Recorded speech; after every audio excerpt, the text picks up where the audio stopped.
And we are joined by Paul Finebaum, host of the Paul Finebaum Show. Paul, this was what Brent Zwerneman said from the Houston Chronicle on your show yesterday about the SEC and possible expansion.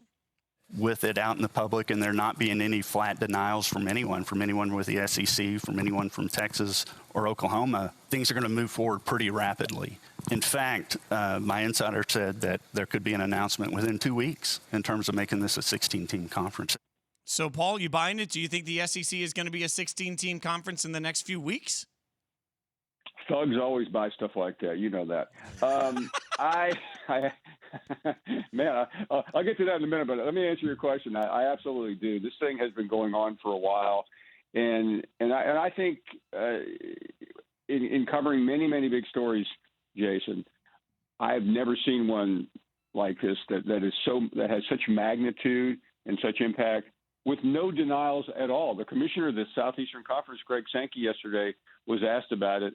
He said, I don't respond to anonymous rumors. Now, that is a non-denial denial if I've ever seen or heard one. And there's so many layers of this that had to already be unpacked before we could get to this point yesterday. It was clear to me in sitting there talking to Brent, and I'm a former newspaper hack, as you know, that this story was timed perfectly for the audience that wasn't consumed by this yesterday. There were a couple other things going on. The story broke in the Houston Chronicle by the Texas A&M beat reporter as Jimbo Fisher was addressing the media at the biggest event of the year in the Southeastern Conference. Now, coincidences like that simply do not happen. Hey, Paul, why would the SEC want Texas or Oklahoma? I'm going to go thug on you here, Bart, because if they didn't take them, someone else would. And if you're the Southeastern Conference and you are the biggest and baddest guy on the street, and two of the biggest brands, the most attractive entities in this platform are suddenly saying, we want in and we're going somewhere, and if you don't want us, we'll go west, we'll go north, or we'll go east. And you're the SEC, and you have the biggest television package about to go into effect in a couple of years on ESPN, and you have everything else going your way. You have your own conference network. You say, okay, let's sit down, let's figure it out. And the biggest obstacles really are what we were talking about a second ago. Where did this story come from? A lot of people think it came from Texas A&M to try to stop it, but I don't think it can be stopped. Oklahoma and Texas individually are powerful. Together, they're unstoppable. If they want to go someplace, they're going. So what's all that do to – I mean, you talked to Ross Bjork, who's the A&M athletic director, and he's made it clear that, they'd like to be the only team in Texas in the SEC, which is cute. I mean, what's it do to that desire? Yeah, I'll try to – that's great. I mean, I really like Ross a lot, and I can understand his frustration yesterday.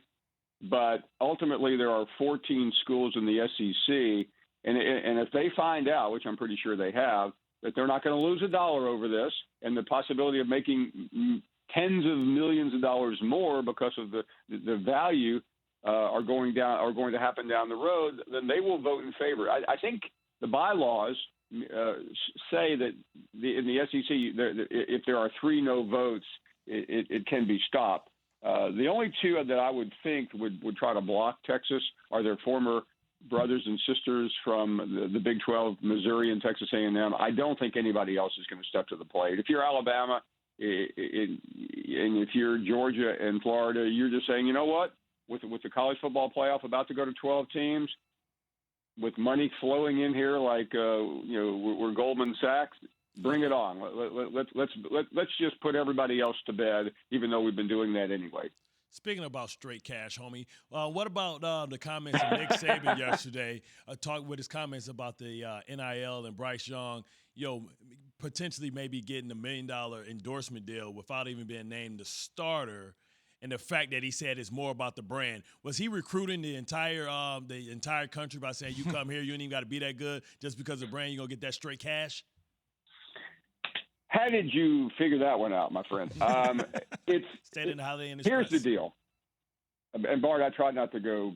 I don't know the language, so I don't want to get in trouble on ESPN radio this early. But he spoke on Tuesday, guys, in front of 5,000 coaches in San Antonio, high school coaches. And he said that. And then yesterday morning in a group, a meeting with some in a private group with some people, he said he didn't realize that the media was there. No, Sure. Jason, you speak in front of 5,000 people nowadays, and the most famous coach in college football didn't realize that. So yesterday he acted like, I don't want to say anything more about it. I mean, Nick Saban for the first time, and I've covered this guy for 20 years, he really had nothing to say here yesterday. He wouldn't even comment on that. He said, I don't want to really comment on that because I could be wrong next year. I mean, it was. I think he purposely did it. He sent the message out, and if you're a high school player in America, you got the text, you got the tweet, you got the notification. Bryce Young, $1 million, and that's all you needed to do. I mean, Nick Saban, he went home. I mean, he didn't need to recruit after that, did he? It's a little crazy though. It's Keyshawn, J. Will, and Zubin. Bart Scott, Jason Fitz in for the guys. We're talking to Paul Finebaum. I mean, kind of slow dance with me here for a second, Paul, because A, I just love the image of you and I slow dancing, but B, importantly, like we're talking about Alabama, just the rich getting richer, the SEC expanding with two of the biggest brands in college football. Like I'm going to trust that at some point, if all of this continues to roll downhill, the Big Ten will figure out a way to be competitive. But what happens to everybody else? Like what happens to football on the West Coast? Like how does anybody else matter in this equation? Let's go Silicon Valley. Well, they really don't, and they haven't particularly seriously for a while. So what's going to happen, Jason, is you're going to see, I think, the folding of the Big 12. You can't survive without your two best products. I mean, who's next in the Big 12? I couldn't even tell you what the next most attractive team is out there. So the ACC, I think, will pick somebody off. The Pac-12 will have to. The Big 10 will have to go shopping. And I think we're going to see another wild west gold rush here in college football, and you'll basically see a bunch of super teams, and the SEC at 16. I'm not sure it stops there. We just may end up with with three super conferences, and your only relevance now is being in one of those and getting in the college football playoff.